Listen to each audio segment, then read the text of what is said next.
Is new here and who doesn't know me, my name is Lok Pokhrel and I am from East Carolina University Brody School of Medicine, and I'm assistant professor here for the last 4 years. So the learning objectives for this lecture would be to define ecotoxicology, what ecotoxicology means or entails, and the goal of ecotoxicology, why do we do ecotoxicology, and some of the key concepts. And I think these concepts are very fundamental and critical if any one of you are interested in performing ecotoxicology. And those of you who are already a toxicologist may already know this anyway. So we'll talk about fate of materials in the environment, fate of chemicals in the environment, what it means. There are several steps, key processes involved in understanding the fate of chemicals or toxicants.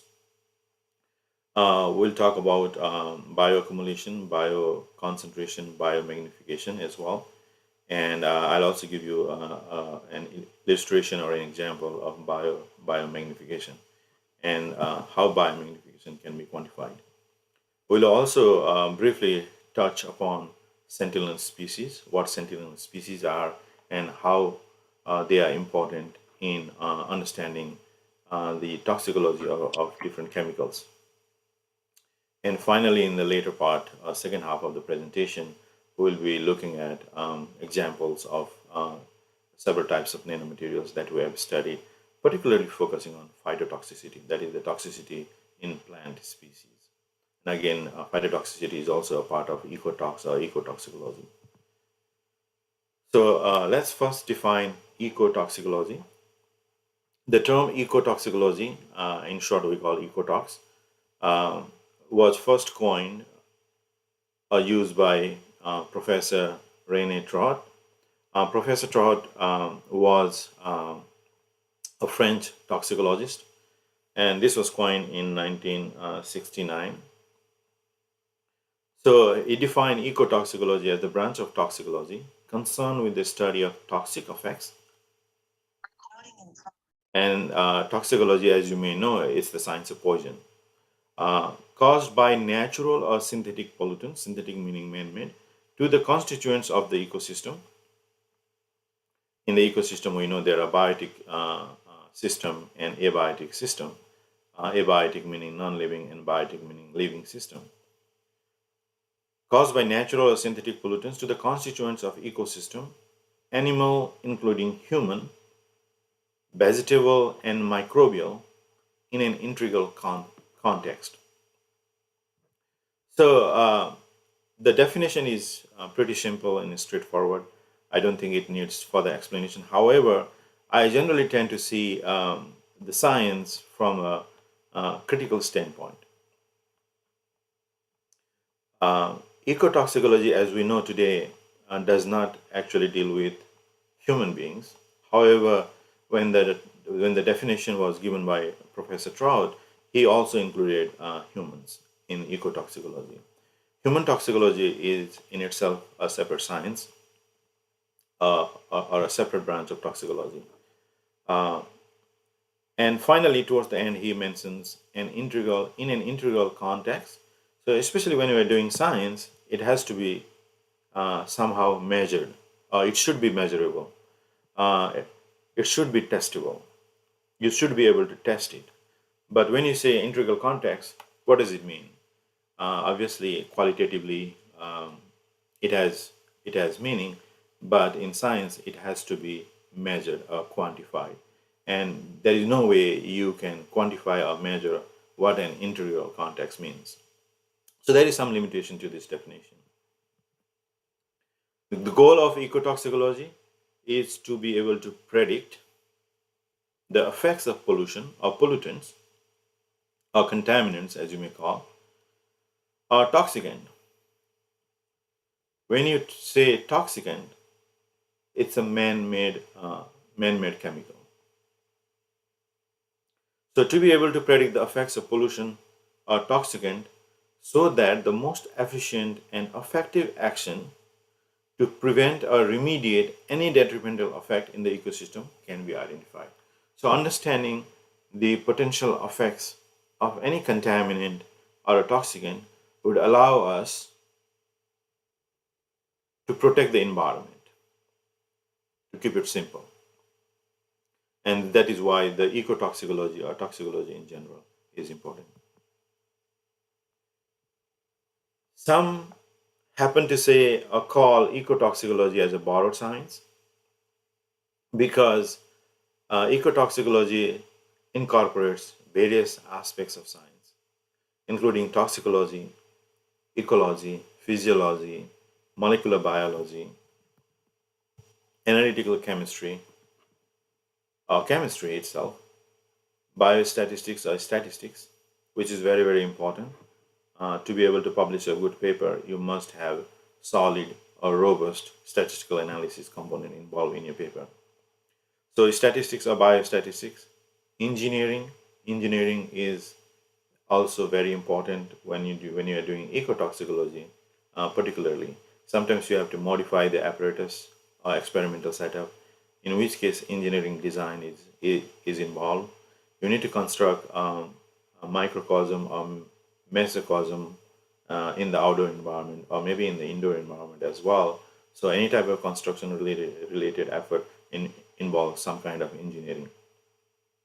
And when it comes to nanomaterials themselves are called engineered nanomaterials because we create them in a certain way or a fashion. So engineering and many other disciplines. So several disciplines or the knowledge of several disciplines are really important when you are to do ecotoxicology research, especially in a good way. Uh, so some of the key concepts in ecotoxicology include fate. Fate meaning what happens to the toxicant or a contaminant in the environment or in the body of organisms. And we'll talk more about fate in a moment. Bioaccumulation, bioconcentration, biomagnification. Sometimes these terms are used interchangeably or as synonyms, particularly bioaccumulation and bioconcentration. But biomagnification is little different from the previous two terms, and we'll talk about them in a moment. Trophic levels as well as biotransformation. So fate entails partitioning or chemical partitioning. So as the term say partitioning, we are talking about how the chemical or the toxicant distributes between different phases in the environment. When we say environment, biota is also included here along with soil, water and air. And perhaps we may also want to include sediment because ultimately the sink of almost all chemicals in the environment could be the sediment that is found in the aquatic system, both freshwater and seawater. So how the chemical gets partitioned or gets uh,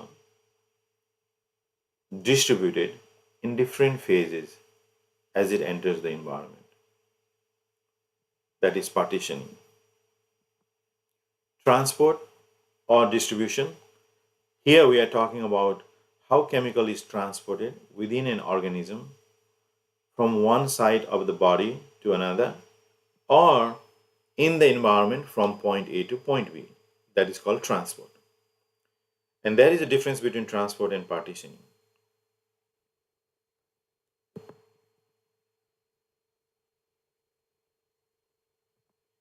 Biotransformation, as the term bio, that is biota is involved, or living organisms are involved. So the transformation or the change in the chemical composition or elemental composition of the chemical within the body of the organism is biotransformation.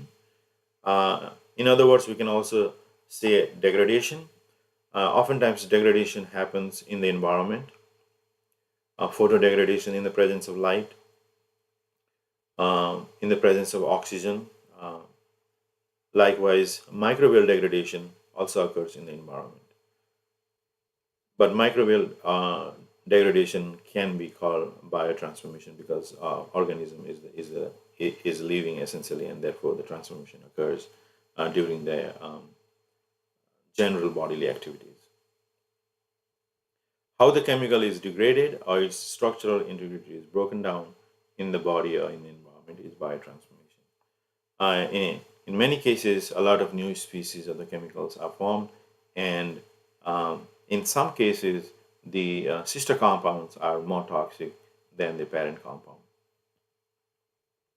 One example of biotransformation in the human body would be the consumption of alcohol in the body, and then its biotransformation in the liver into ketones and aldehyde. So the formation of ketone and aldehyde are very, very toxic compound. Alcohol is toxic, but ketone and aldehydes are more toxic than alcohol. Alcohol may kill some cells in the liver, however, it is not as toxic as ketone and aldehydes are. So the cancer that is formed in the liver is basically, I think, largely attributed to aldehydes, which is the transformation or biotransformation product or byproduct. Now let's talk about bioaccumulation. So bioaccumulation is the process by which organisms accumulate chemicals directly from both a biotic environment, that is non-living environment like water, soil, air, sediment, and dietary sources, or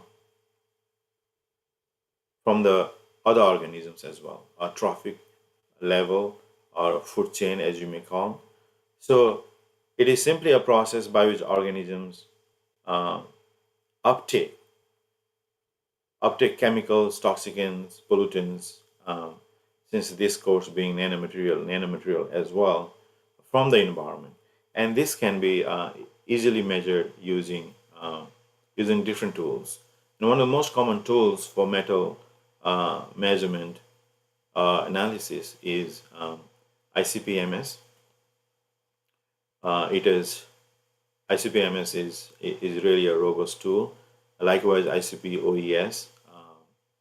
And there is also AAS, atomic absorption spectroscopy. So using these spectroscopy or mass spectroscopy, metals are easily quantified. So you can look at whether or not the organism is bioaccumulating a given compound or a chemical from a given environment. So that is bioaccumulation. Now, bioconcentration, oftentimes these two terms, bioaccumulation and bioconcentration, are used interchangeably or as synonyms. And when I find a problem or a mistake in a paper, then I generally tend to go back to the to look at the background for the of the authors. So yeah, as I mentioned earlier, probably in the first lecture, it's good that everybody is doing toxicology or nanotoxicology, but it is also not so good that sometimes there are gaps in knowledge, and it is partly because of the lack of education in the early days. So people lacking the knowledge of biology may not understand different cell organelles, their functions, uh, the construction of the nucleus, the presence of nuclear membrane or nuclear pore complex. All kinds of entities are available in the cell, and sometimes what happens, or at least what I've seen, is um, uh, I had a couple of friends, and we met in the conference, and they were doing computational modeling, looking at how nanomaterials will traverse through the cell membrane. So what I found was they only know the cell membrane, and that's it. So that is all biology they know. So the location of the nucleus, how the nucleus can be binucleated or multinucleated under different conditions, what other cellular organelles are present in the cell, all those key or essential knowledge was missing. Meaning that in the early days, or probably in the undergraduate program, they never had any good biology classes. So the process by which an organism accumulates the chemical into its tissue only from the aquatic sources. So here the aquatic source is emphasized. So if an organism is receiving chemicals and the chemicals is in the tissue, certain tissue, it could be any tissue, right? And oftentimes when we quantify the chemicals, we look at the key tissues, key organ system, like liver, like kidney, brain.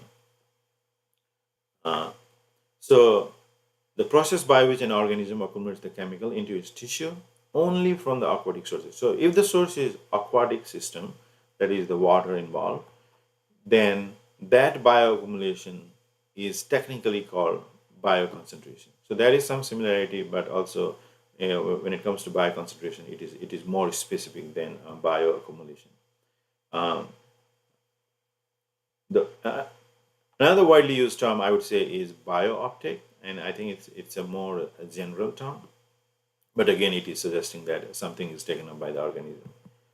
Now, biomagnification, the increasing concentration of a substance such as a toxicant, again this is the synthetic chemical, in the tissues of organisms at successively higher levels in the food chain. So here we are comparing at least two different levels uh, in the food chain. And these levels are called trophic level. I think in the next slide I have a pyramid, and we'll get to see that in a moment. So the increasing concentration of a substance in the tissue of organism at successively higher levels in the food chain is referred to as biomagnification. So when this biomagnification occurs, organisms at the top of the food chain generally suffer greater harm, or it is generally expected to suffer greater harm because there is several fold higher concentration of the toxicant in the tissue or system of that particular organism. And generally those organisms, as you can see here on the diagram, uh, generally the organisms at higher up in the food chain, which is also called higher trophic level, and here we have tertiary consumer like an eagle or an osprey, a vulture, um, which is a top predator as well as top consumer in this case. They tend to be larger and fewer in number. And as you go towards the bottom of the pyramid, as you can see, the pyramid bottom is wider. So there are more organisms, the population of the organisms in the bottom of the food chain tends to be a lot higher. And here we have producers. Producers tend to stay at the bottom of the trophic level, the food pyramid you can also call it. And these producers are essentially the green plants, including algae, microbes that may have photosynthetic pigment of some sort. And then as you go up, here we have rats, which are herbivores, so they feed on plants or crops. And then we have snakes, which are carnivores. These can be called secondary consumer, and rats can be called primary consumer because they consume plants. And then at the top of the trophic level, we have eagle. Eagle feeds on the snake. So you can see here, as we go higher up in the food chain or the trophic level, the population size of the organism becomes smaller. So trophic level is the position that an organism occupies in a food chain. So essentially what it eats and what it's eating and being eaten. In other words, we can say so. Eating something and being eaten. So this is what trophic level is. This plot is a general plot showing biomagnification. Something to note here, on the y-axis we have C, which is concentration of a toxicant or a chemical. And on the x-axis we have time, and in the middle here I'm showing the time delay. And actually this is taken from an old paper published in Oikos, which is a really good journal. And Oikos in Greek means home or household, meaning ecology or ecosystem. So on the y-axis we have time delay. Now let's look at the lower plot here, or lower line plot. So up to certain time, the concentration of this contaminant or a toxicant is more or less same, but when it reaches certain point in time, the concentration spikes, and then again it flattens over time. Now, when it comes to the organism, in terms of exposure and biooptic or bioaccumulation, or maybe bioconcentration as well, what happens is when the concentration of a toxicant was low at the beginning, the concentration of toxicant in the organism was also relatively low. As the concentration of toxicant in the environment spikes, immediately the concentration of the toxicant in the organism does not spike. It takes a while. It takes some time. So this time that is required for the organism to accumulate enough contaminant in the body is the time delay. And after a certain time period, which for the organism is counted as an age, so the organism will age further, right? And they also become bigger. So as they become older and as they become bigger, they tend to accumulate higher amount of chemical from the environment. And this is what is called biomagnification. So the concentration of the chemical in the organism is multiple fold or many-fold higher compared to the concentration of the contaminant or a toxicant in that particular environment that organism live. And this is one of the reasons why I tend to stay away from larger fish, because they tend to live longer and therefore they tend to accumulate high amount of pollutants from the environment, from the water. And the water is the universal sink for almost all toxicants. And mercury is one of the classic example, especially for those who love fish and shellfish. Mercury pollution is really widespread, and therefore bigger fish, larger fish, older fish, and as well as shellfish as well tend to accumulate a higher amount of contaminants, in this case mercury. However, some species tend to also bioaccumulate, bioconcentrate higher amount of chemical compared to other species of the same size. So biomagnification factor can be quantified fairly easily. So biomagnification factor B is equal to Cn divided by Cn minus 1. So here we are talking about two different trophic level. If you have one trophic level represented as Cn, and that is the high trophic level, and then if you quantify the concentration of chemical in one less or one lower trophic level, that is Cn minus 1, then the ratio will give you biomagnification factor, and you can determine whether or not that particular chemical is persistent in an environment, persistent enough to biomagnify in the trophic level in the organism. And here the let's see, I think it's on the next slide. So here we have an example of DDT. DDT is a classic pesticide. Its use is banned in the US, I believe, since 1972.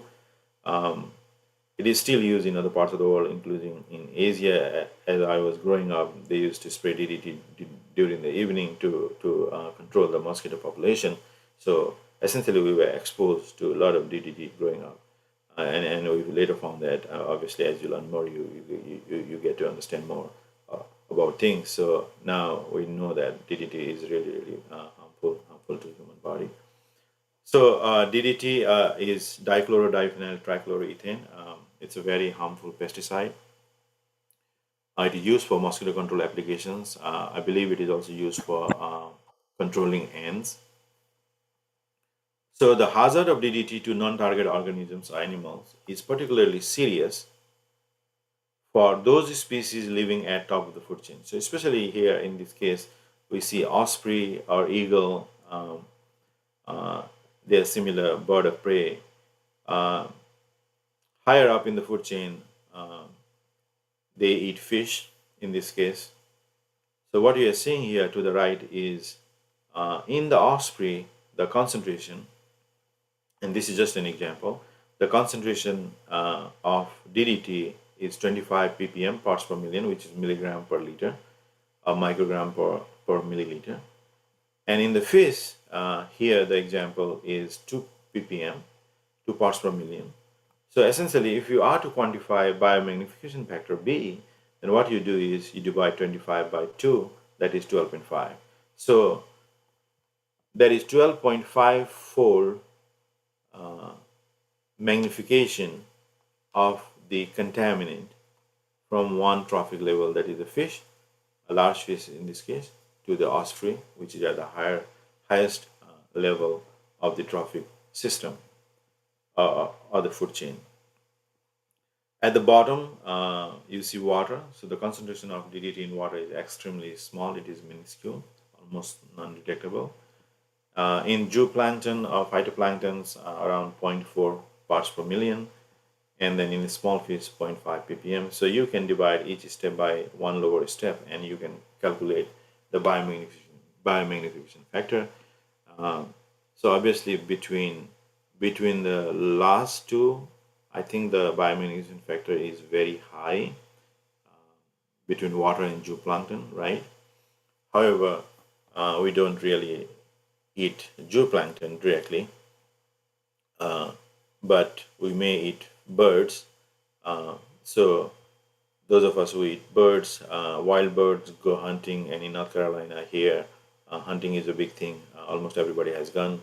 So those who go out for hunting and kill the birds. So obviously, what the science suggests is birds up higher in the food chain tend to accumulate higher amount of contaminants. And here the example being DDT. So something to think about in the day-to-day life. Again, this is the same thing. I already talked about the example and how it can be calculated. So it's fairly simple division or the ratio. Now, let's spend a few minutes talking about sentinel species. The role of sentinel species to understand human health effects. So when it comes to sentinel species, canary in the coal mine is a very famous slogan, canary in the coal mine. In the early days, when people work in the coal mine, they used to use canary to detect carbon monoxide poisoning. If the canary is dead in the cage, and I believe I have a picture of the canary in the cage right here. So if the canary is dead in the cage, then the worker would know that the environment is harmful, and they would leave the mining site. So canary in the coal mine. So canary is a classic example of sentinel species. Now the question is how easy it is to obtain canaries for scientific research. It's not that easy, and we'll talk about limitation of sentinel species. Let's first define sentinel species. So these are the species of plants and animals that are often exposed to the contaminants in the environment, and the data thus collected and analyzed can be used to identify potential health hazards to other animals or humans. Remember the term potential. So when you are doing toxicology, when you are doing risk assessment, you should always use the term potential or relative, because not all chemicals are harmful. And although chemicals are harmful, we may not be always exposed to those chemicals. So using the term potential is a right way to express the science that you are doing. So the data thus collected and analyzed can be used to identify potential health hazard to other animals or humans. Some examples would be birds and DDT. I talk about DDT biomagnification in the earlier slide. Prior to 1972, here in the US, there were a lot of incidences where birds had a problem with the egg, a young generation, because the eggshell were thinning significantly, and therefore the chicks were not surviving. So this is a classic example of environmental pollution, and this is intentional pollution. Why intentional pollution? Because we allow, at least in the US, we allow The use of DDT prior to 1972, right, before it was banned, by the pesticide company to use at any quantity. So it was an intentional legal use of the chemical, but it led to significant environmental pollution. Still today, we have millions of, or at least several thousands of pesticides that we use, high volume pesticides, and it has or they have contaminated our environment really heavily. So one of the goal, I mean, just slight deviation from the slide, one of the goals that we have as a scientist in our lab is to prepare or commercialize ultimately the sustainable pesticide. And obviously, we are interested in nanopesticide. So, creating some nano form of pesticide which could be low cost, so every household may be able to use it, low cost and low dose. And that can be synthesized using very simple synthetic protocol without using sophisticated instrumentations. So that is our long-term goal, and we have been embarking on a couple of different projects, and obviously you have seen some of the examples in our previous lectures as well, and in the next couple of days we'll be talking more about them too. Fish and amphibians in water. Amphibians are easy to find. However, in the countries like US, where environmental regulations are really strict and every state have their own environmental regulations, many types of amphibians are protected species. So you cannot just go out in the environment and catch the amphibian and bring home. So that is illegal.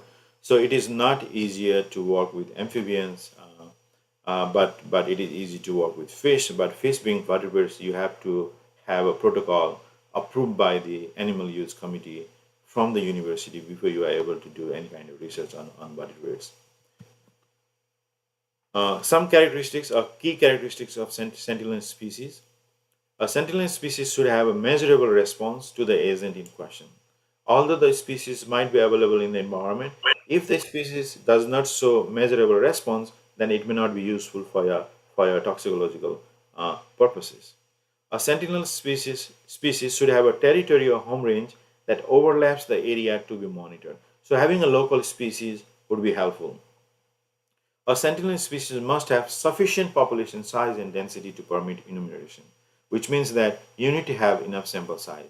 So if the population of certain animal or certain plant is low, perhaps they are already protected species, and you will not be able to study them. During my master's here in the U.S., I studied salamanders, and salamanders are protected species in the state of Tennessee. When I came here, I think first week or second week into the program, I had an opportunity to go to the field, but nobody told me that the salamanders were protected species. So I brought the marble salamander home, and only to know after a couple of days that they were protected species and that bringing salamander home is illegal. And then we released the animal immediately in the vicinity. Some examples of sentinel species: earthworms. Earthworms are abundant. Earthworms can be easily handled. A lot of parameters can be measured, endpoints can be measured in earthworms. And in nano research too, I think I've seen several papers on earthworms too. Fish, amphibians, canary, obviously, which is an interesting bird. There are many species of canary as well, and other birds can be used. Some problems with using sentinel species or sentinel system. Data from sentinel system have not been standardized. So when it comes to comparison across the studies would be difficult if the data are not standardized. If the measurement protocol are not standardized, it is something similar to nanomaterial research. How do we measure size? Sometimes people use NTA, nanoparticle tracking analysis. It gives you the size of 100 nanometer, while our particle looking at TEM, under TEM is about 5 nanometer size. Now the question becomes, what is the size of the particle? Is it 5 or is it 100? And if you do the DLS, you will see the particle size of 11, sometimes 57, sometimes 67. So again, the question is, if there is no standard protocol, it becomes difficult for comparison. I mean, the state of science today, as you may know, for nanomaterial research is use as many instrumentations you can to create or to produce a better paper, a better research. Data from Sentinel systems have not been standardized, and data collection programs themselves have been poorly coordinated and lack realistic objectives. I mean, when it comes to data collection programs, I think this is talking about some national labs. U.S. government has many U.S. EPA labs, national labs, and I had an opportunity to work as a postdoc in one of the labs where my mentor was the ecotoxicology lead for the whole U.S. So data collection programs themselves have been poorly coordinated and lack realistic objectives. Not only for Sentinel species, even for the general research, uh, I found that these national labs do not talk with each other. So oftentimes scientists work in silos, they work alone, they have certain research questions, they have certain funding, so they just work themselves, but and then there is lack of communication across the institution. And very recently, I think they developed an approach of coordination. So one lab, national lab, would send the samples to another national lab, and then ask them to quantify the same thing exactly in the same way, and to see whether or not the endpoints or the measurements can be reproduced. Basic information on the biology, behavior, and similar characteristics of many potentially useful species of sentinel animals is insufficient. So even in some cases, the basic information is lacking. So we run into the problem of, not being able to define. And one example of this, although it is not sentinel species, so I was looking at mosquito, and our mosquito project is really blooming really well. So we look at mosquito egg and to see if our nanoparticle will kill the egg of mosquito. And as we are looking under the microscope, the mosquito egg, it is so beautiful on the surface. It has different ornamentations on the egg surface. And we went back and looked at the biology of the egg, and there isn't much on the biology of the egg. So people have not studied. There are only a couple of papers, and they use some description to describe the egg morphology or phenotype, the ornamentation on the surface of the egg, but there isn't much information. There seems to be small or tiny holes on the surface of the egg, and the function of those holes are not defined in the literature. So I have kept my paper on hold, not going forward with publication, rather moving forward with patenting the data as well as the particle themselves. So basic information on the biology, behavior, and similar characteristics of many potentially useful species of sentinel animals is insufficient. And if there is insufficiency, it becomes a problem with comparison and also even describing the science. Animals differ from humans in metabolism, and we all know this. Humans are not rat or mice, right? But often when we talk about the medical research, uh, we have to start with lower organism. We have to start with in vitro testing in the cell line. I think nowadays the fancier one is the 3D model, 3D cell line.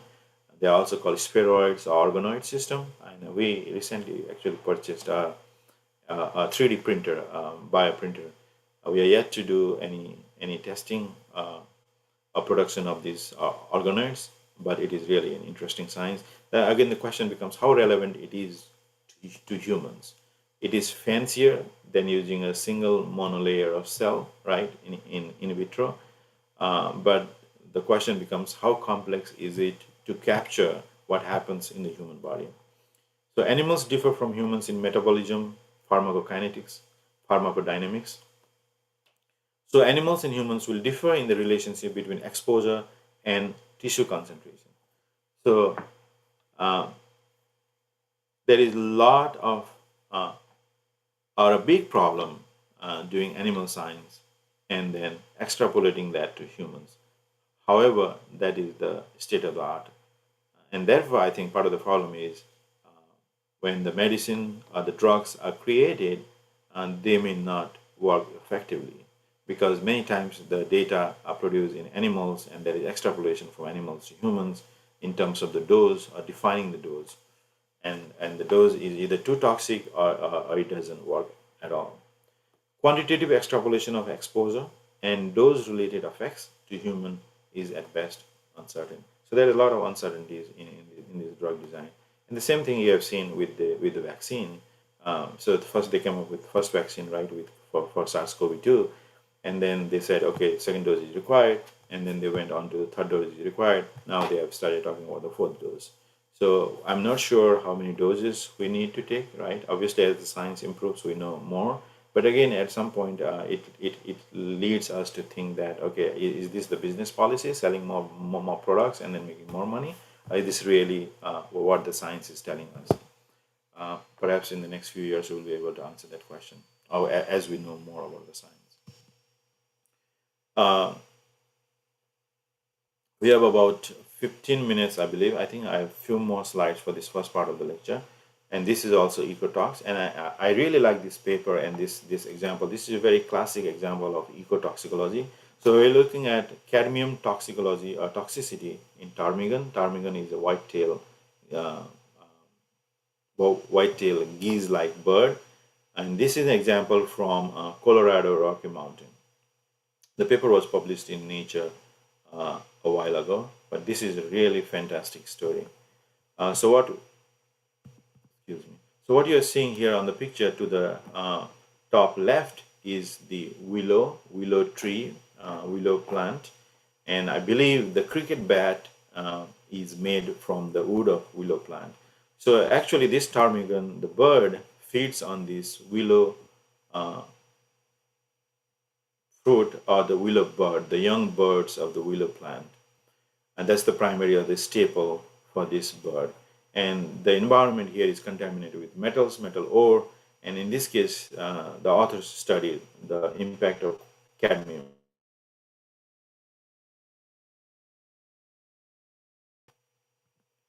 Now, a little bit of background.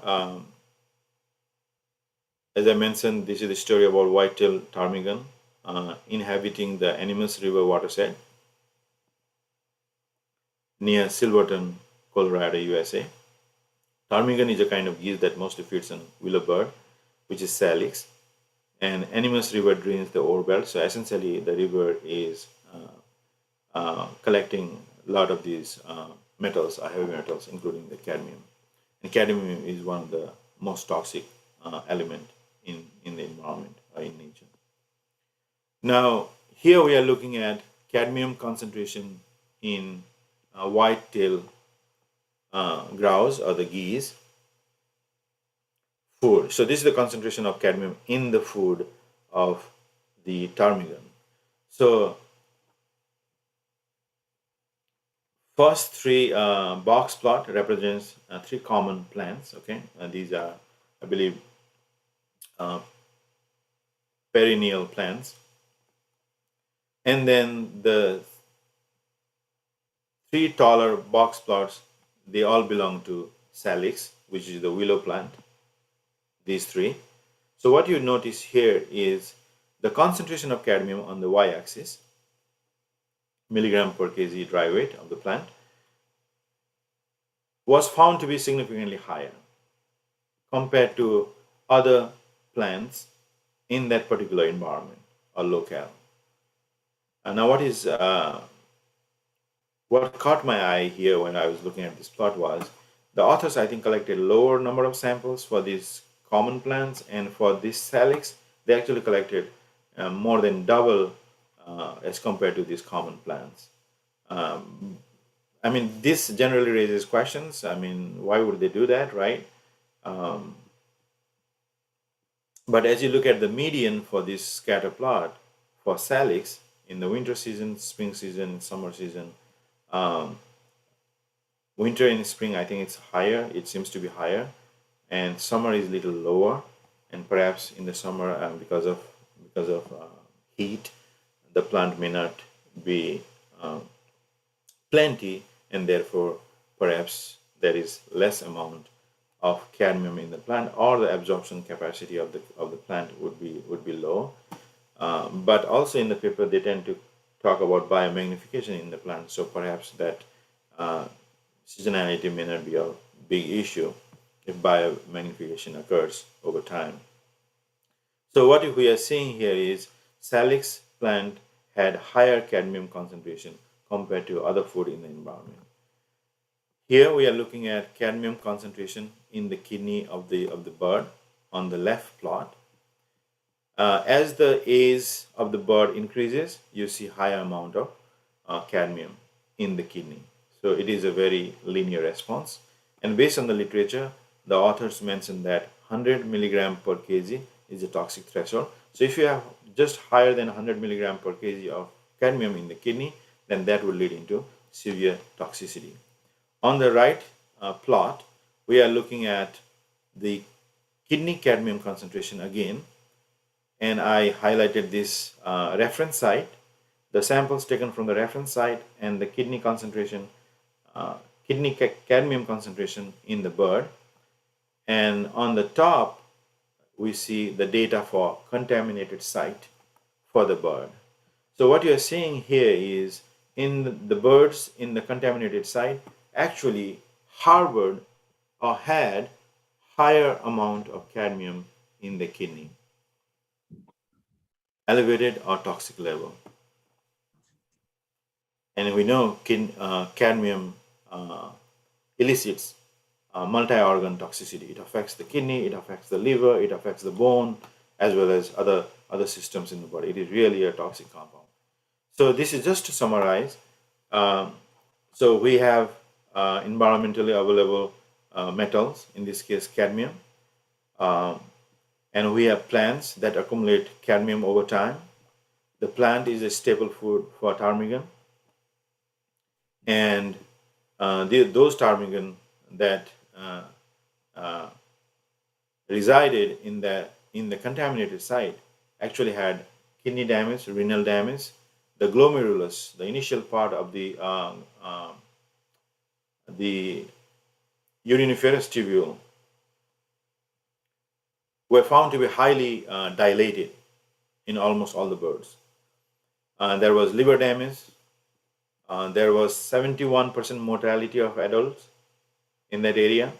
The sex ratio was skewed, and this is very important, I think, thinking ecologically, thinking from the standpoint of species survival. So here you see the sex ratio is highly skewed towards male. So there are more males than female, and obviously, even if they were healthier, I think there will be a huge competition among the males, and that could lead into collapse of the colony or collapse of the species when they compete for few females. And there were also fragile bone condition, brittle bones noticed or observed in this bird. So this is really a very classic, very good example of ecotoxicology done in the environment, done in the field environment, looking at some legacy contaminant such as cadmium that emanated from the human activities, mining activities. So let's talk a couple of minutes about standard ecotoxicity bioassay. And when we talk about standard ecotox bioassay, generally two agencies come into mind, one being US EPA in the US and other being OECD, Organization for Economic Cooperation and Development as part of the EU. There are a lot of similarities among these protocols between these two agencies. Sometimes one copies the other and vice versa. Aquatic toxicity, typically algae toxicity is done, both acute and chronic. Acute could be a few hours to a couple of days of toxicity, and chronic could be several days or multiple weeks of toxicity. We just recently finished an algal toxicity, and probably tomorrow I'll be going to show you about about our data on algae that we use. So we did 7-day, 14-day, 21-day, and 28 days for algal growth, looking at cell count, cell growth, and also looking at chlorophyll content in the cell under different exposure conditions. And one primary chemical or the toxicant was our nanomaterial that was targeted for mosquito control application. So acute toxicity as well as chronic toxicity can be done. And Daphnia toxicity, it is very well established protocol. There is a lot of similarity between EPA and OECD protocol for Daphnia toxicity. Both acute and chronic can be measured. Acute in this case is 48-hour toxicity test, usually conducted in the absence of food. And chronic toxicity is 21-day reproduction test. And for this test, food is supplied to Daphnia. And fish toxicity is also very commonly used protocol. Both acute and chronic can be done for fish as well. And in terms of terrestrial toxicity, crop plants have been widely used. EPA has a list of 10 different plant species that they recommend testing. Non-crop plants, any non-crop plants or weeds can be used. I think today I have an example of one non-crop plant called Carex. And we have some data on Carex that I'll be able to show you today. Earthworms are also terrestrial. They are really friend of farmers. That is what they call it. And they are very easy to grow or rear and test certain endpoints in earthworm. And wildlife, such as birds and amphibians, are commonly used in toxicity bioassay. So with that, I think we have about 5 minutes or so. I would be happy to take questions if there are any. Yeah, participants, if you have any questions, you can drop it in chat box as well.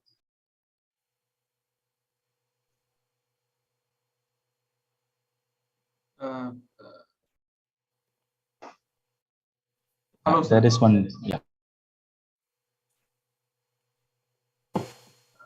The lecture was very interesting, sir. Really to know about many facts about this contaminant level. I also interested in this particular area, but I didn't have any work experience or whatever. But I have one doubt, sir. Let me clarify from you. Like, if these contaminations, whatever, and their cytotoxic effect you have talked about, like, how do we say, whether it is of microparticles or nanoparticles?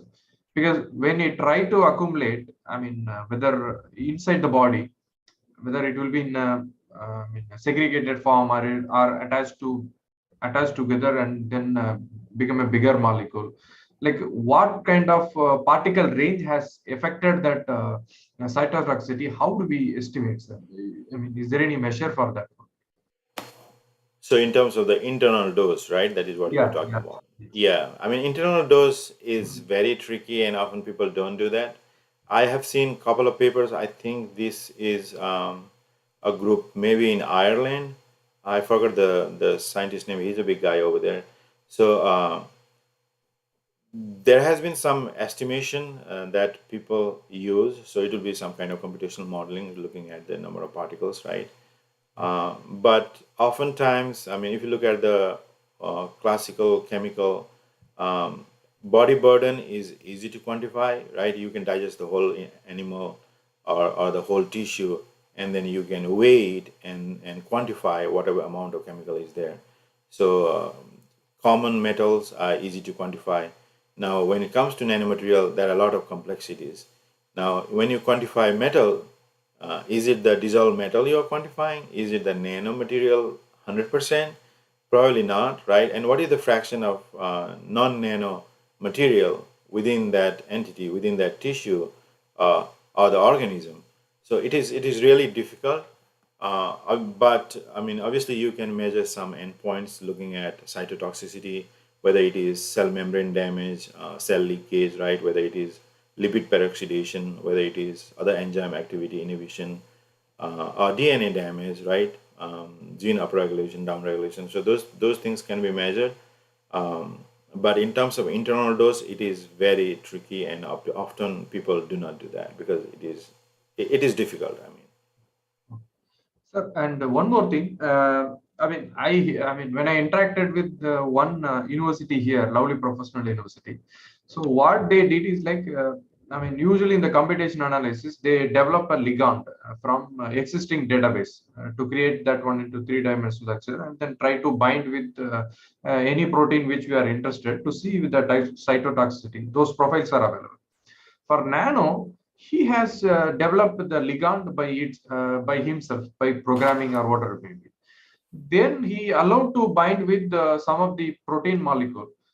Are there any ready-made databases or any tools available to put this nanoparticle in the three-dimensional form to study in the toxicity in the different enzyme or any systems? Do you came across anything like that, sir?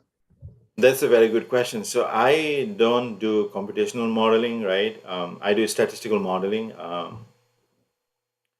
but we have been working with Dr. Vikas Kumar from India. I'm not sure if you guys know him. So he does computational modeling, and he has published several papers on coronavirus. So I found him actually on Facebook, which is really interesting, and I started talking to him, asking if he would be interested to work with us or help us answering some questions using nanomaterial and see whether or not we can bind the nanomaterials to the SARS-CoV-2 spike protein. So we have been working on that, and we have lab data showing that it actually binds to spike protein, right? But we wanted to show it computationally. So obviously the paper looks fancy, right, when you have all these 3D diagrams. So it's easier to sell the paper.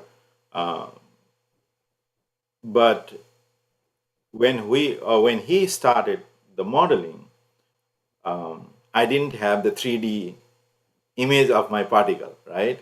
Because I'm not a 3D modeler. So I had to provide him some basic information which allowed him to somehow create a simple 3D model. So,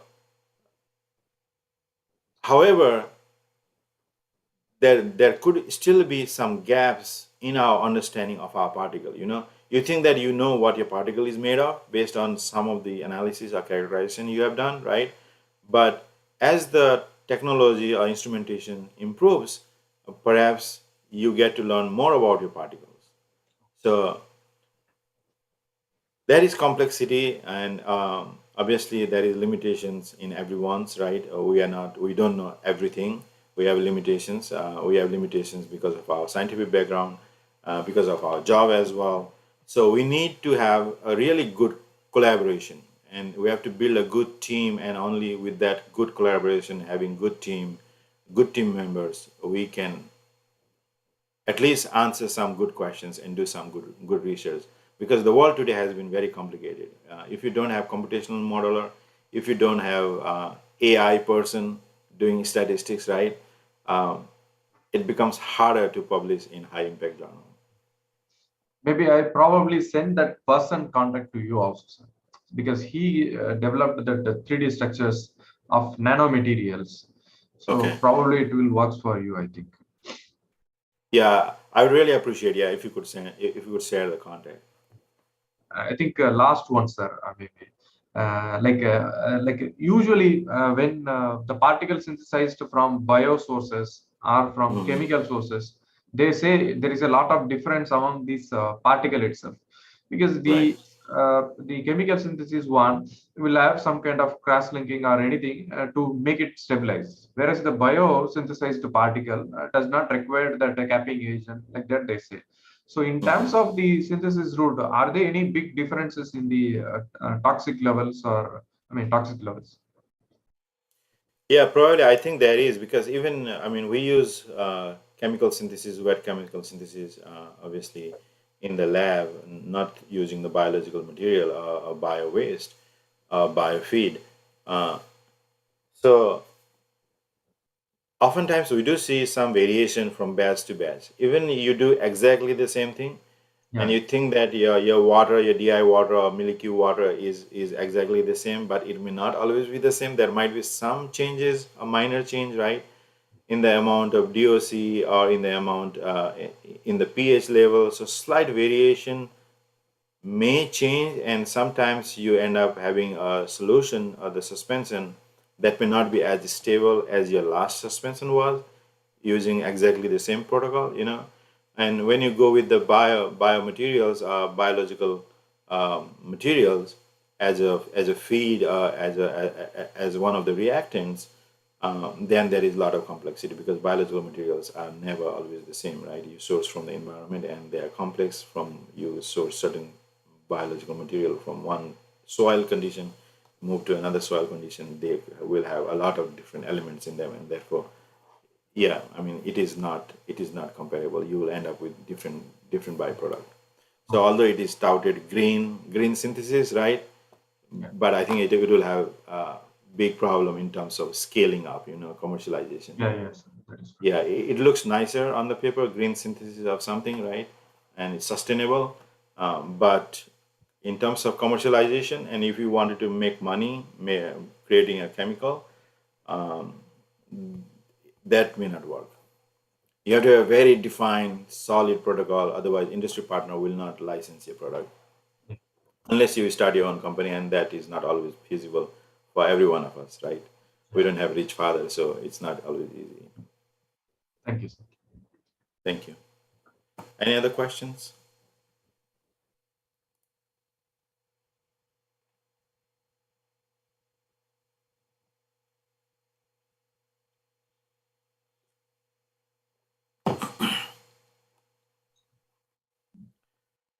Dr. Barinder, should we take maybe a couple of minutes break and then reconvene? Yeah, we can do so, Professor. We can Okay. reconvene at 10:10. So now it's 10:05. So we can break for 5 Okay. minutes. All right. Yeah, that sounds good. Yeah, fine. All right. Thank you so much. Yeah.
Should we continue? Yeah, we can start. Yeah, no issues. Okay. Thank you, sir. Yeah. So from here onward, we'll be talking more specifically about nanomaterial in terms of phytotoxicity. So our focus today would be more on plant science. So here this is just a general slide looking at the applications of nanomaterials such as copper oxide nanoparticle, and the same thing goes with silver nanoparticle as well. So you can see the mining activity, industrial activity. After mining, it goes to the industry for many purposes, and then various products are formed. Copper can be used for antimicrobial agent. Silver nanoparticle can also be used as an antimicrobial agent. It may have application in drug delivery system as well, water treatment as well. Copper is really toxic to microbial organisms, so it can be used for water treatment processes. Silver nanoparticle, in general, silver has been used in water treatment processes as well, and USEPA has a standard for silver as well for drinking water system. And different forms of copper are shown here. Likewise, there are different forms of silver or other metals as well. And various types of bioassays can be conducted. You can look at individual organism level. You can look at organ system, or you can look at cellular system. You can look at gametes, the reproduction process in general. So depending on what research questions you have, what hypothesis you are trying to test, you can have different types of bioassays. And oftentimes, these bioassays are also dictated by the amount of resources you have at hand. Grant funding is really important to do any kind of good science. And obviously, different water quality parameters, as we have seen before in our previous lecture, different water quality parameters also have influence on the toxicity, and in this case, toxicity of nanomaterials. So, Nano Eco Toxicology. So, we look at some case studies, and these are interesting case studies from our own work. Here we are looking at three different types of silver nanoparticle. On the top panel, we are looking at amino functionalized silver nanoparticle, and these particles are around 3 to 4 nanometer, and this number can change, and you may see sometimes I may call 5 nanometer, maybe tomorrow I'll call 5 nanometer for the same particle, because as you measure and using TEM from different vendors at different institutions, you tend to see some variation. So it's not clear whether it is the instrument error or it is the particle being different, even using the same protocol. So in this case, we have around 3.3 nanometer plus minus 0.5 nanometer. So that is around 3 to 4 nanometer on average. And we have PBP nano silver. So PBP is generally neutral charge or very close to neutral charge. And these are about 26 nanometer size plus minus 10 nanometer neutral charge. So amino nano silver is positively charged, and our particles are highly positive charged. Like oftentimes the final purified product has about plus 41 millivolt of zeta potential, which is extremely high positive charge, and therefore it is also highly stable, a minimum 3 years stable in the cell without refrigeration. And at the bottom we have citrate nanosilver, which is very common. You have seen in the literature as well. We don't claim that this citrate nanosilver is ours, but so we use the common protocol from the literature. So we have not patented this, but we have patented the first one, amino nanosilver, because we have found it is very, very useful in killing the bacteria, in killing the mosquito, and also it is safer to other non-target organisms. And tomorrow my major focus will be on the amino nanosilver for the mosquito control applications and also the safety assessment side of things. So TEM, SEM can be used. We now have HRTEM, and I think the cryo TEM has also been widely used these days. So these are different methods for categorizing nanoparticles. DLS is another method, not so reliable, but data are needed for any good publication. Xrd X-ray diffraction allows you to identify whether it is crystalline or non-crystalline or amorphous nanoparticles. I think based on these XRD images you can see on the right panels, CF and I, they tend to show crystalline form for these all three silver nanoparticle. EDX, EDS, which is same thing, or XPS, X-ray photoelectron spectroscopy, can be used to quantify the element, identify and quantify the element in the suspension. Icp Ms, OES, or AAS, they are used to quantify metal as total metal. And these days, I think there are few labs in the US, few scientists, I would say, they do single particle Icp Ms, so you can actually fractionate particles based on the size and then quantify that. UV-Vis spectroscopy or UV-Vis spectrophotometer is also a very common tool that allows us to generate some spectra and specific nanoparticles, so specific characteristic peak, a plasmon resonance, and which allows us to identify what nanoparticle it is, and deviation from that initial original peak under different environmental conditions may indicate either particle growth into larger particle or particle degradation into smaller particle, and in some cases reconstitution also. Other meters can be used, pH, conductivity, dissolved oxygen can be used, but that depends on the type of the assay you are performing. If you are doing the Daphne assay, you need to know the dissolved oxygen in your solution, otherwise Daphne do not survive. So again, there are different characterization tools that can be used, have been used to characterize nanomaterials.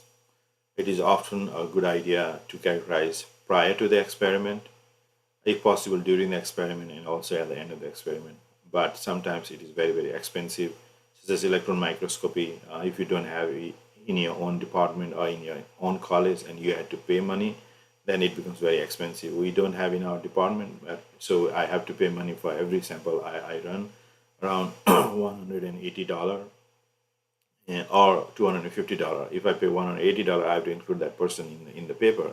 If I pay $250, I don't have to include. So again, if you want to save some money and include somebody, we can do that. But I mean, every time you run the sample, it is very expensive. And especially with the student projects, with smaller funding, it is very, very difficult to answer all the questions related to nanomaterials unless you have some good amount of funding. So here we are looking at soybean, glycine max, root and shoot length. On the top panel, you see the shoot length, and on the bottom panel, you see the root length. So this was measured for a 7-day-old seedling. So what you see is we have a control on the far left, and then we have silver ion, which is positive control. I have drawn a line here to represent the control root length, so it gives some guide to our eyes. So what you're seeing is here we are comparing amino nanosilver, 5 nanometer or 3 nanometer, I would say here, PVP nanosilver, which is 26 nanometer, neutral charge, and citric nanosilver, which is about 56 nanometer diameter particle, and negatively charged. So we have positive charge here, we have neutral charge, we have negative charge, we have small size, we have medium size, we have large size. So what you are seeing here is ionic silver and the smallest size nanoparticle show very similar response. So these two panels. As you move to neutral charge and medium size, the toxicity is lower, and this is similar to, and this is same more or less for both root and shoot. And for citric nanosilver, it seems to be non-toxic. If you just look at the root length actually increased compared to the control, but there was fluctuation. There was fluctuation at different concentration. At the highest concentration of 50 milligram per liter, which is 50 parts per million, the root length was similar to the control. It was not different from control. So again, what you are seeing here is there is variation, but the most variation is observed at the lowest size and positive charge particle. And the toxicity is similar to the ionic silver in this case. So there is variation, but not so much variation if you look at medium-sized particle and larger size particle, or neutral charge particle, which is PVP nanosilver, and negative charge particle, which is citrate nanosilver. From the same experiment, we were able to quantify the total silver uptake by soybean seedling. So this is the entire seedling. We did not separate. We did not separate root and shoot because the seedling was really small. So what you're seeing here is on the left panel on the left panel, we have again ionic silver, and the second panel is amino nanosilver, which is 3 nanometer size positive charge. So the response or the uptake of silver as total silver by these two treatment types was more or less same. So there wasn't much difference. The graph, the curve of the uptake is exactly the same for these two types of particles. At 3 nanometer, I think we can consider something that is dissolved in water. It is extremely small, right? It's close to the atom size. So perhaps because of the smaller size, it is showing similar response to the dissolved silver ion. For 26 nanometer neutral particle, the uptake is lower compared to the amino nanosilver 3 nanometer size particle. And for citrate nanosilver largest size particle here, negative charge particle, the response or the uptake of silver was the least. So we do see a pattern with smallest particle positive charge, higher uptake, neutral charge, medium size, medium level of uptake, and with the larger size, negative charge, lowest amount of uptake. So that is the story about soybean. So that was the study done actually while I was at EPA. We have not published that result yet. It takes a long time to get things published at the government agencies. It goes through a lot of checks and things like that. So the next study here I would like to show you is about Carex pellita. Carex is a woolly sage, that's the English name. It's a very common wetland plant. So it's a weed. So we were interested to see if weed like Carex can be used or standardized as a test bioassay for nanomaterial testing. So that was our primary interest or primary question. So we wanted to do this hydroponically so we can characterize a few things in the hydroponic solution rather than if we use the soil system. Especially with the soil system, when you add the nanoparticle, it will be difficult to characterize the nanoparticles or identify the nanoparticles in the soil system, and therefore we use the hydroponic system. Excuse me. So we use 100 ml of solution. So we use fertilizer as well. Otherwise, plants do not grow. And there was a problem with this plant. The plant has a rhizome at the bottom, right? It doesn't have, it's not the normal root, it's the rhizome system. And the rhizome actually, it could be very long. So we have to standardize the rhizome size as well as the weight and randomize those individual plants across the treatment conditions. And we tried to, I think we were successful, but there was still some variation among the samples in terms of the weight of the plant to begin with. So for this experiment, what we did was we tested the effects of surface charge while keeping the particle size constant. In the soybean experiment earlier, there was variation. You have smaller size and positive charge, but we did not have a larger size and positive charge, right? But here we were able to synthesize the same silver particle and swap the surface ligand. So we removed the amino group and then added the citrate group for the same core nano silver particle. So our particle size is same in this case, but the surface coating is different, and therefore the charge of the particles are different. Again, these are characterization data, and I know many of you know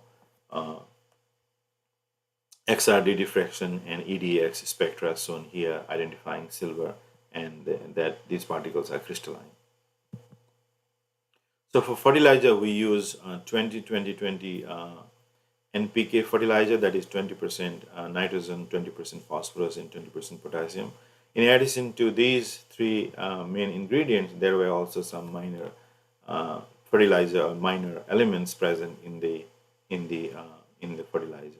And the reason we chose this fertilizer was it was already available in the lab, so we just went with this fertilizer, and it was also soluble in water, easily soluble in water. So this is day 1 or time 0. Control, we have amino, or in some cases I use the term BPI, which is branch polyethylene imine, so which is the initial ingredient, a reactant, one of the reactants. And we found that using XPS, BPI does not stay as BPI, but there is an amino group on the surface. So we started using amino instead of BPI. But this data being little old, you can see some images with BPI as well, which actually is the same amino silver nanoparticle. So time 0, so day 0, you see the experimental setup for different concentration of the same chemical, 0.5, 5, and 50. This is time 28, so this is day 28.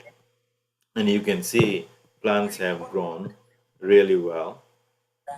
Control, the tallest, and 0.5 after that, just below control, and then 5 ppm smaller than 0.5, and at 50 ppm there was hardly any growth. So this is all different treatment conditions. We have silver ion at the top, we have BPI silver nanoparticle, amino silver nanoparticle, and citric silver nanoparticle. In all cases, there was similar decline in the response of Carex. And this is just looking at morphologically. And here we have data.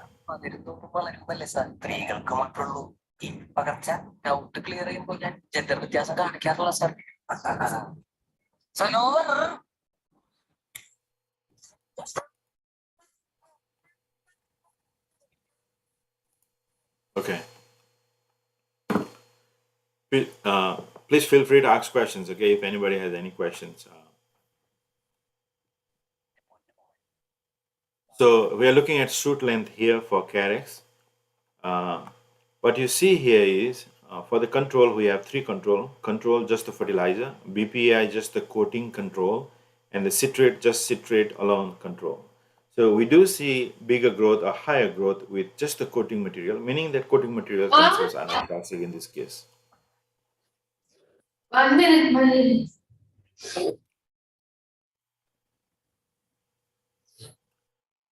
Seah, could you please mute yourself? And as you look into the nanoparticle here, more or less the response of these 2 types of nanoparticles are same. They are not significantly different.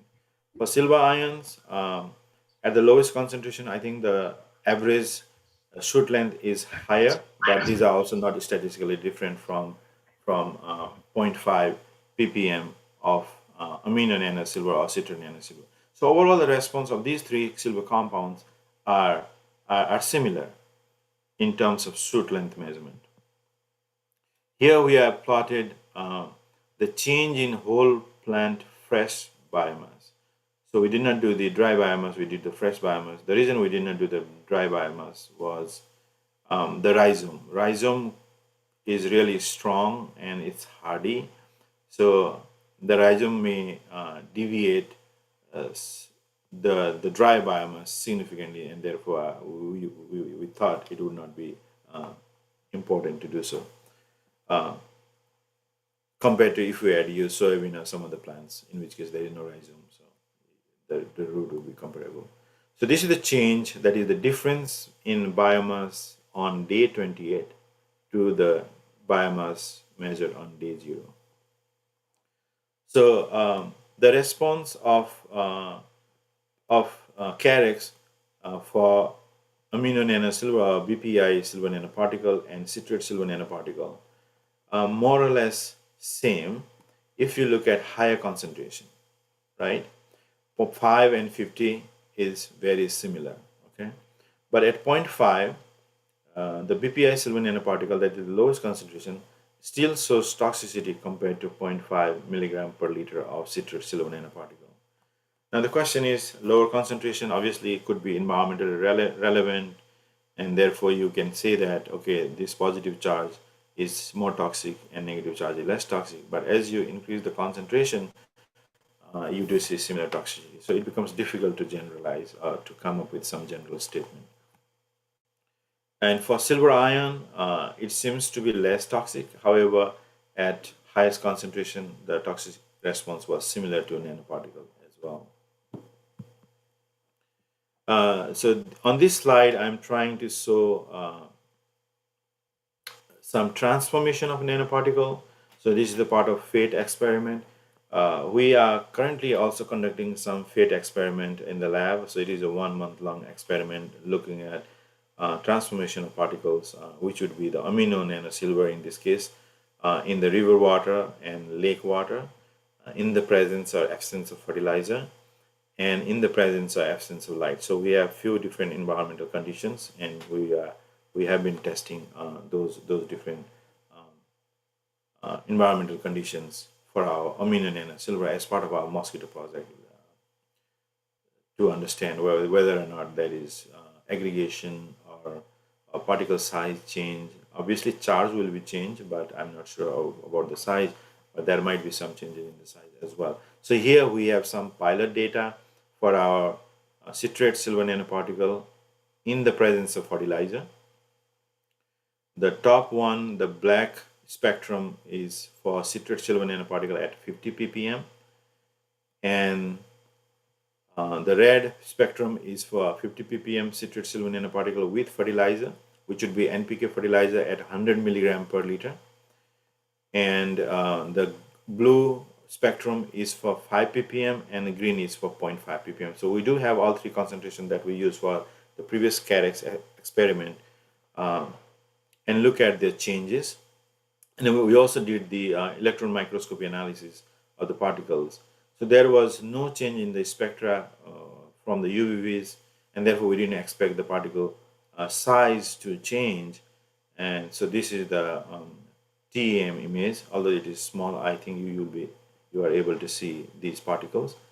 And on the lower panel, lower spectra, a lower figure, it's little complex because here we have day 0 and day 28 for fertilizer and 3 different concentrations. So there are 6 different samples, including the original 50 ppm amino nanosilver. BPI or PEI is the same thing. So I'd like to highlight this brown spectrum because this is interesting. So this brown spectrum represents 50 ppm amino nanosilver with fertilizer 100 ppm at day 28. So what we saw at day 28 was the spectra, the original spectra of the nanoparticle, which is right here, the black line, right? The peak is at 440 nanometer for this silver nanoparticle, but with fertilizer at day 28, so in a month time frame, so we saw the shift in this spectrum. The peak moved significantly to the right, that is red shift, and also there was another peak on the left, which is the blue shift. So from 440 nanometer to 540 nanometer, that is 100 nanometer shift. That is suggesting that there is change in the particle morphology. And we did the electron microscopy imaging, and the color of the solution also changed. The original color of amino nanosilver is yellow, and this solution changed into orange color. And when you look under the electron microscope, the particles, the spherical, about 3 to 5 nanometer size particle have changed into plate-like, perhaps pyramidal shape, about 52 nanometer edge containing particle. So we do see is transformation in the presence of fertilizer. And obviously there are many different types of fertilizer when the particles are released in the environment. There are many other things in the environment. So does this really happen in the environment? We just cannot tell. But what we see here is in the presence of fertilizer, there is change, and it's specific to amino nanosilver, but not with citrate nanosilver. So the conclusion for CAREX study, so based on plant phenotypic response, fresh biomass, and shoot length, it can be concluded that positively charged particles or silver particles appears to be more toxic than negatively charged silver nanoparticle of the same size. So we were able to control the size and change the charge and test the effect of charge. And when you look at the literature, often that is not done. People test just one particle, one charge, one size, and that's it. So to test what is creating an effect, I think it is important for us to design experiment in a better way. But obviously there are limitations. Either we don't have protocol to synthesize different types of particles with same size and different charge, right? Or the vendor that we expect to provide may not have those different variations. At higher concentration, we noticed that all silver species were toxic at 50 ppm. Nanoparticle transformation is possible, as we saw for amino nanosilver, small size positive charge particle, but this could be nanoparticle specific. It could be just specific to this nanoparticle. It did not, we did not see that change for citrate nanosilver. Now, what is of note is that high concentration exposure, we saw toxicity at 50 ppm, right? Now the question becomes, is 50 ppm environmentally realistic or relevant? Perhaps not for silver. For silver to accumulate in the environment at 50 ppm level may take maybe hundreds and hundreds of years, if not thousands of years. Currently, I think some estimates, some modeling estimates suggest that it could be in a lower microgram or higher nanogram per liter level, so which is extremely small quantity. And in the environment, silver is always present. In the water, it is always present. In the food that we eat, silver is always present. Now the question becomes, how relevant is the higher concentration toxicity that we see in some of these studies? It is difficult to know. It is difficult to say strongly what that might indicate. Next, I would like to talk to you about one of our recent publication in collaboration with Dr. Fallah group in Iran. So this study is about looking at root system architecture, RSA, copper uptake. So this is about copper oxide nanoparticle, and tissue distribution of copper in soybean again. And what is also interesting about this paper is we were able to quantify the copper in the seed of soybean and do some analysis in terms of human health implication. We compared some of the other salient or key food items that provide protein and oil, like chickpea, as well as some other food sources, and I'll show them in a moment, and compare our soybean seed copper concentration. Now our interest, in the past our interest was to see whether or not something is toxic, right? Now we are more interested in whether some nanoparticle or what nanoparticle can be used for the good. So we are more interested in the application side of things rather than just knowing the toxicity. So in this study, we grew soybean plant for a full life cycle until the seeds were born, 120 days. So we assessed potential influence of particle size. So 3 different particle sizes were used, 25, 50, and 250 nanometer. And charge were same for all these particles. They were negatively charged. And several concentrations were tested up to 500 milligram per kilogram of soil. We look at change in root density, which is root system architecture. We look at some soil physicochemical attributes. I will not be showing that because all the soil changes in the soil were similar across the board. So there wasn't much difference between the nano and non-nano in the control. Copper accumulation in root, stem, leaf, and seed were measured and compared with soluble copper ions. as well as water only control.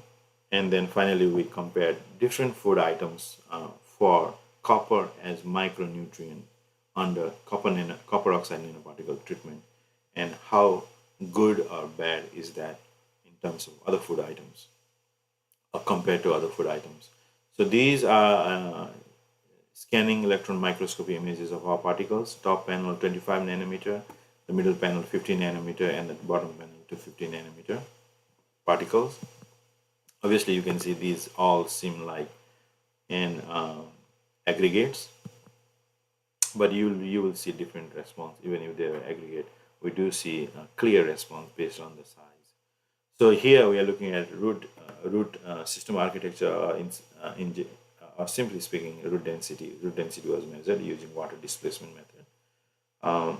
Copper oxide 25 nanometer, we are looking at root density here. Root density is lower, so we do see some toxicity at smaller size, and then it just increases linearly as the size increases. Let me move this panel. And as you can see, for copper chloride, we saw largest root density. So copper chloride was least toxic. And on the bottom panel, we are looking at concentration response. And I think in this case, all the copper compounds were lumped together for the concentration, because for all the concentration for across the board, the response was more or less similar. I did not really like this graph when our partners plotted them, but I think we ultimately kept it. So you see a linear response here. At lower concentration, the root density is higher, and at higher concentration, root density is lower. So there is concentration response, linear response, and for size, there is also size response. Smaller size, more toxic, larger size, less toxic.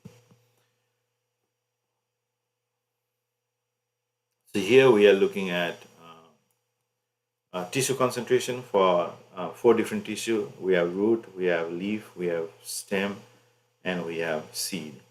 In all cases, what you see is the tallest bars are for 25 nanometer, and then 50 nanometer, and then 250 nanometer, and the lowest bar are for copper chloride, which is the bulk or copper ions as a positive control. So we do see higher response, or higher uptake in this, I must say, higher tissue uptake of 25 nanometer compared to larger size particle, as well as compared to the copper chloride. So that is nano-specific response. Smaller size, higher response, higher uptake across the board for all tissue type. Root has highest concentration on average, and the seed has lowest concentration. And this is expected because the nanoparticles were amended in the soil, so there is a root uptake and there is root absorption on the surface of the root as well. Although some could be removed by cleaning with GI water, but still you cannot expect 100% cleaning. So there is some absorption on the surface, and there is some intake internally as well. So overall, root has higher concentration, and the seed has the lowest concentration. Here, this is translocation into the seed. So from the root, the nanoparticles seem to have transported into the seed, or the seed embryo. So these are the images of seed embryo. In other words, we can call it localization of copper oxide nanoparticle. It is extremely difficult.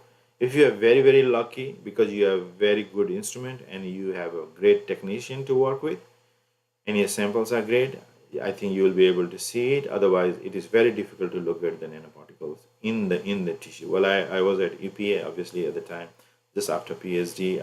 You don't have all the knowledge, right? You are still learning in the process.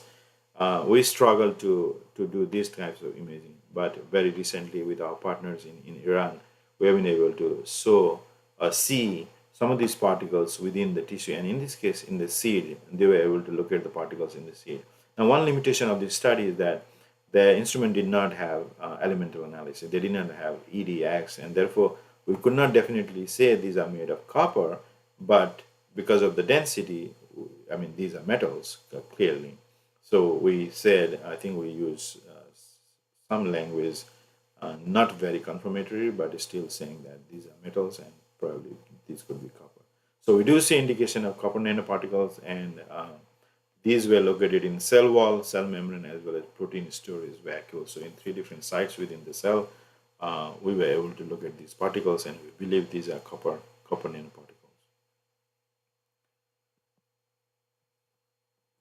This is a little busy slide, but I think this is very interesting and very important part of the study, because here we are trying to link with the human nutrition or implications for human nutrition. So we have 25 nanometer particles and 50 nanometer particles here. We are looking at experimental data here for the seed embryo copper uptake, concentration applied, milligram total copper per kg of soybean seed, microgram total copper per 100 gram of soybean seed.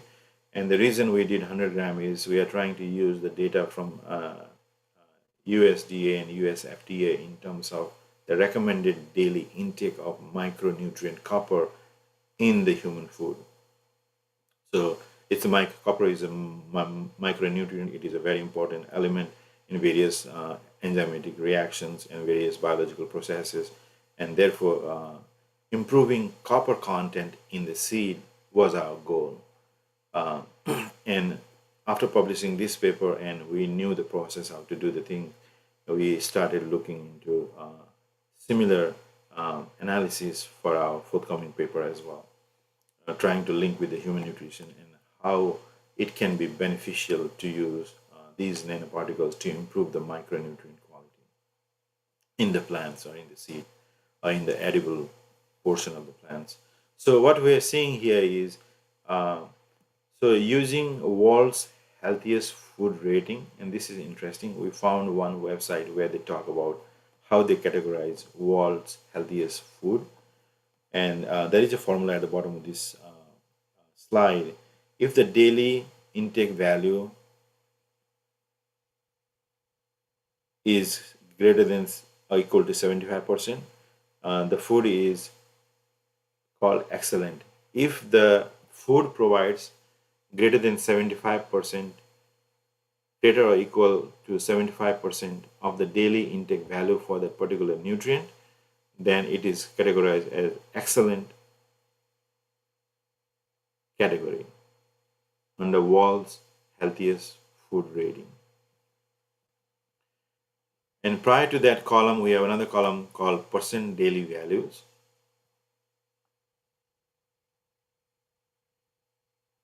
Based on the recommended 100%, right? What the soybean seed would provide under these different treatment conditions. So with copper oxide 25 nanometer and copper oxide 50 nanometer, at 100 ppm up to 500 ppm exposure condition, the daily intake value was much higher compared to the lowest concentration of 50 ppm.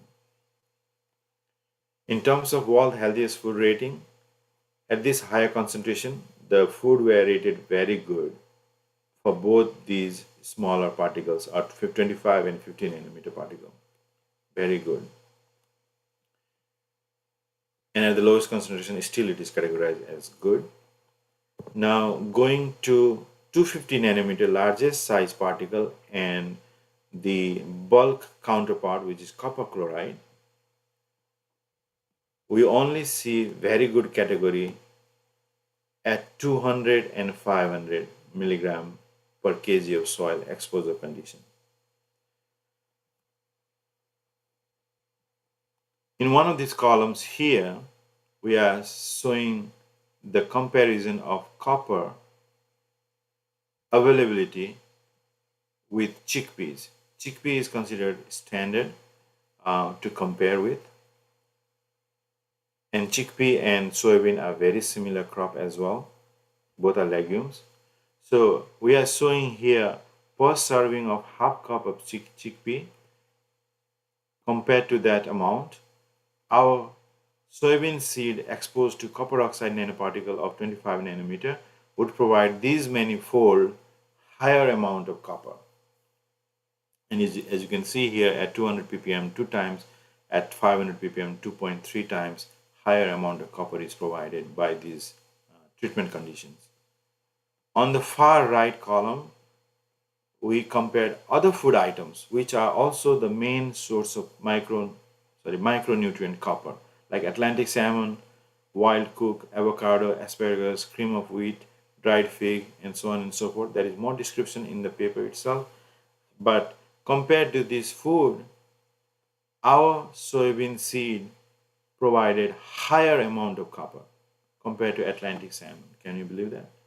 The fish, very reputable fish.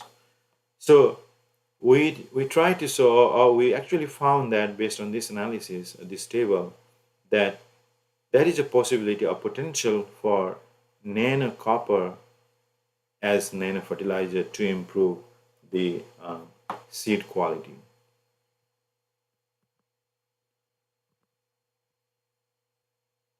So to conclude, overall soybean responses to the smallest size copper oxide nanoparticle 25 nanometer were greater for all parameters tested compared to the two larger size copper oxide nanoparticles or copper ions. Copper uptake followed the order: root had the highest copper and seed had the lowest, and leaf and stem were in between. Despite reduced root architecture and seed yield I did not show here. I think I will kept that data for another publication that is coming out. So seed yield was also reduced for smaller size. So the total seed yield was reduced, but the total copper uptake was improved. Now, I think this begs the question that, okay, food is important, right? But if food doesn't have enough nutrient, is it really useful? In many parts of the world, people suffer from malnutrition. There is iron deficiency, there is copper deficiency. I think copper deficiency is not so common, but iron deficiency is very, very common. It leads into stunting and all kinds of illnesses. So, fortifying food with some of these nanoparticle treatment seems to improve the nutrient quality of the food. Obviously, we did not quantify other nutrients like what is the changes in protein content, right? What is the changes in the amount of oil in the soybean? Those kinds of things. But maybe in the future we will be able to address some of those questions as well. But if you are just focusing on some of these micronutrients or key micronutrients that are very essential for the body, so there is a possibility that nanoparticles may help improve that aspect. So our findings also suggest that soil amendment with copper oxide nanoparticles, and more so with the smallest size nanoparticle, in this case 25 nanometer copper oxide nanoparticle, could significantly improve seed nutritional copper value in soybean, and this was reflected by percent daily value, and were rated good to very good according to the World Healthiest Food Rating. Now, we also wanted to caution the reader that until the potential toxicity and risks from soybean seed ingestion is characterized in humans, we caution recommending copper fortified seeds for daily human consumption when addressing copper deficiency associated illnesses globally. So, having a cautionary statement is always important, and I think it is a good science, and it also reflects good scientists or good authors, rather than just focusing narrowly on certain area, because we don't know a lot of things about nanomaterials, right? We don't know if they cause cancer. We don't know if they are persistent in the environment. We don't know, and then they're partitioning in the body as well. Because of the size, it is very hard to quantify them, and especially as we see, smaller size tend to have more effect, and sometimes negative effects, sometimes positive effects. And the problem with characterization, I think, is at the heart of answering all of these questions.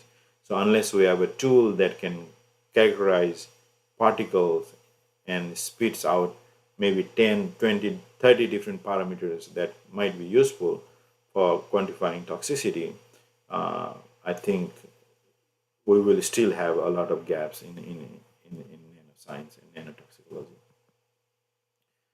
So I think that brings us to the end of our presentation today. So we still have few minutes, I think, for the class. So I'd be happy to take any questions from the audience.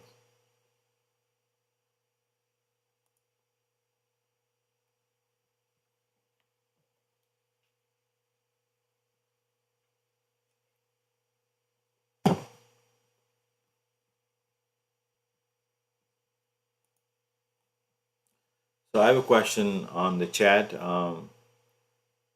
So there will be a definite difference between uptake of nanomaterial in hydroponically grown system and soil grown system. How can we justify the results obtained from hydroponically grown system with actual system? Actual system is soil system. Actual soil system is a traditional system, but soil is very limited, right? And not all soil are productive or fertile. So I think the world is moving towards hydroponic. I think people have started using aeroponic system as well. Um, so what I would say is I don't think they are comparable. They are entirely different system. I think plant growth would be also somewhat different in these two different systems. And also there is limitations for hydroponic system because not all plants grow in the hydroponic system. Only certain plants grow. Mostly the vegetable plants grow in the hydroponic system. The weed was the carex that we use in one of my presentations today. Um, is a wetland plant, and therefore it was easier for us to grow carex. But we cannot. I don't think we can grow soybean in hydroponic system, but maybe we can. Uh, Vegetables can be grown easily, like lettuce, kale. Uh, I think those plants are easy to grow, but not everything grows in hydroponic system. And also sometimes hydroponic system are prone to contamination, microbial contamination, and then you run into a problem how those presence or absence of microbes would influence your toxicity. Our nanoparticle being antimicrobial, I think that problem was eradicated. But again, plants do have microbes in them. They have a lot of fungus or fungi. Nearly 80% of plants in the world, they have some kind of fungi in them, mycorrhizal fungi. So yeah, these are two different systems, entirely two different system. The uptake of nutrient, the uptake of water would be different in these two system, and perhaps the influence may also differ. So we cannot compare them head to head. But if you see a pattern or a trend, and the trend is similar, then perhaps I think we can generalize some of these findings. But it could be very much specific to plants and also specific to nanomaterial types used. I hope that answers the question.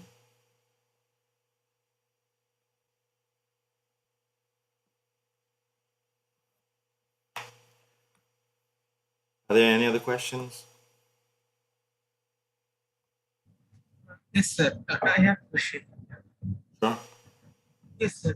At some point, we are telling like the copper is an essential micronutrient and it is needed, and its content has to be more to be called as a good food or something. At some point, we are telling it is toxic. So, where we are drawing the line? Yeah, I think this is just the first step in the science, right? In nanotoxicity. Uh, so we don't know the human health impact, and therefore we had a cautionary statement in the paper. But if you just look from the standpoint of improving the copper in the seed, in other words, fortifying the seed with the micronutrient copper, then it shows that it is possible, right? Now, the next step in the process is to find out, is it toxic, right? We can feed mice or rat with this soybean seed and see if they develop any abnormality, right? But that will cost a lot of money. Animals are very expensive. Their culture is expensive. Animal labs are expensive, uh, and it is difficult to get funding for nano research for some reason. I think there is some kind of fear, of people have just too many questions. I submit like 3, 4, 5 grants in last 3 years. I think I submitted 16, 17 grants, and many of them were not funded. Why? The reviewers have questions than the answers, right? They just keep asking like many questions, and those questions are, you cannot answer 20 questions in one grant. If you have $3 million, $4 million grant, you answer 3 questions. That is very standard grant, right?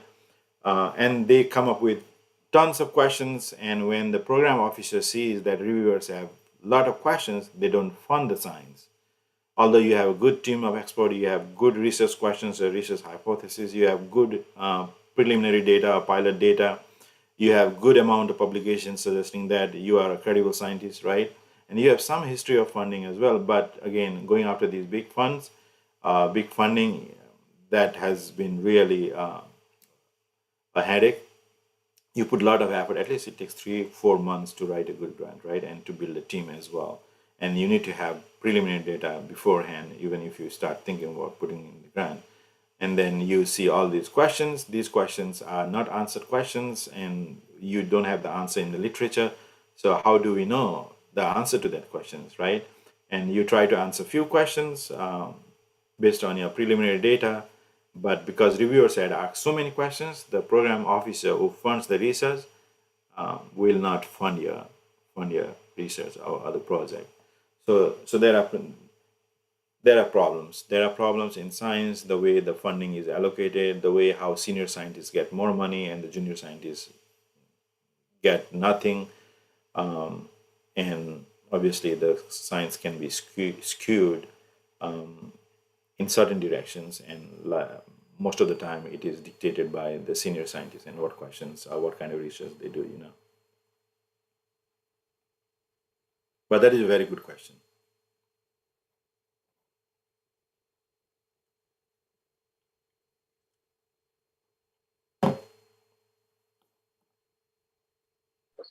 I can take a few more questions if anybody has any.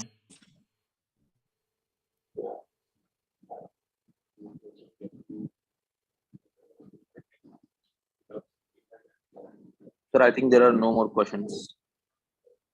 Okay. All right. Thank you everybody for being here today. I really appreciate it, and hopefully I will see you tomorrow again. Thank you. Have a great day. Okay.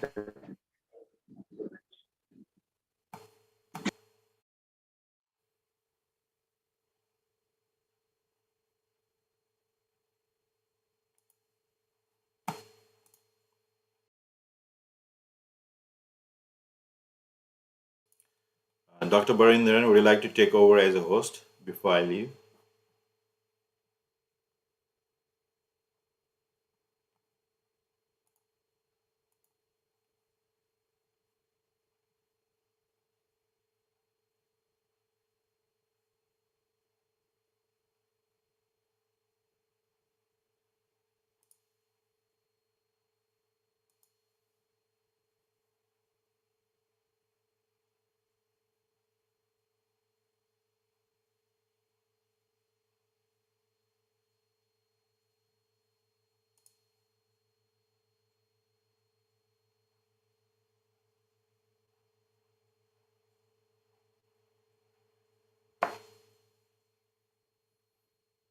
Dr. Barindran, are you there?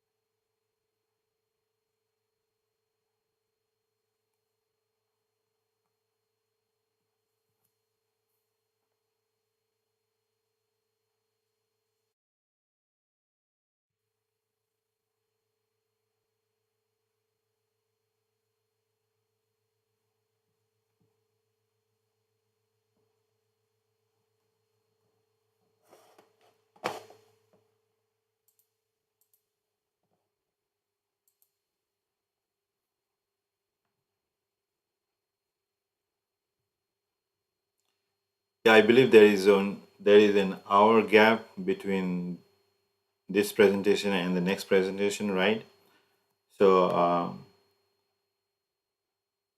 I'm not sure if Dr. Barindran is here, but I had to leave. So I wish everyone a great rest of the day, and I will see you tomorrow. Thank you, everyone. Thank you, sir.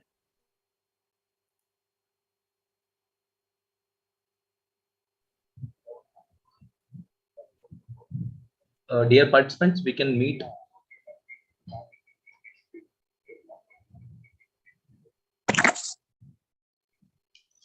Dear participants, we can meet. Dr. Barindran, I'm about to leave. Is that okay? Yes, yes, sir. Yes. And you probably have the host privilege now, right? Yes. Okay. All right. Thank you so much. I'll see you tomorrow. Bye. Thank you, sir.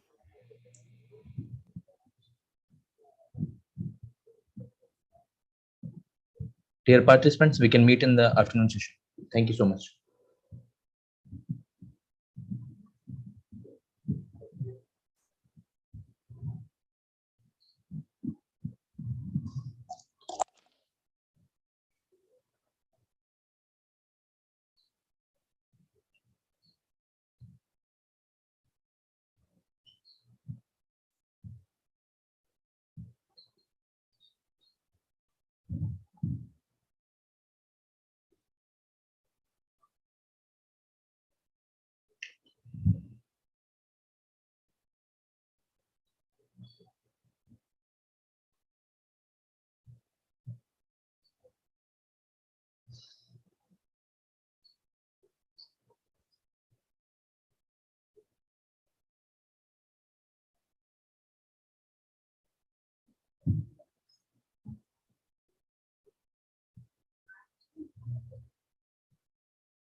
Yes, the sim will start.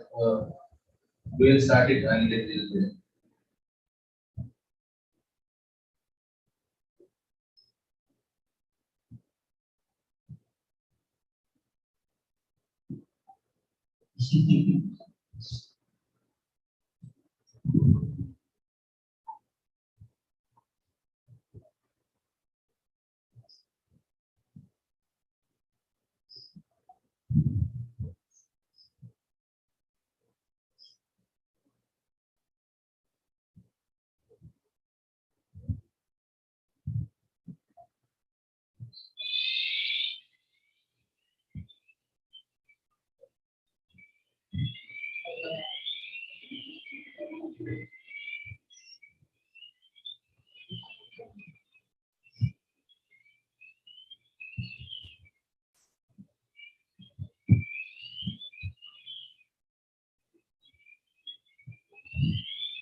Yes.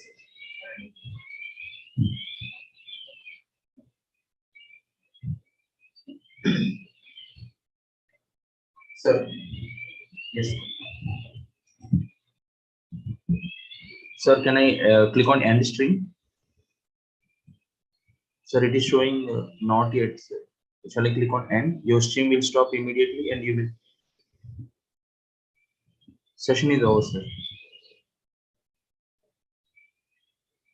Yes, sir, I click on it. Is showing end stream. Your stream will stop immediately and you will no longer be live.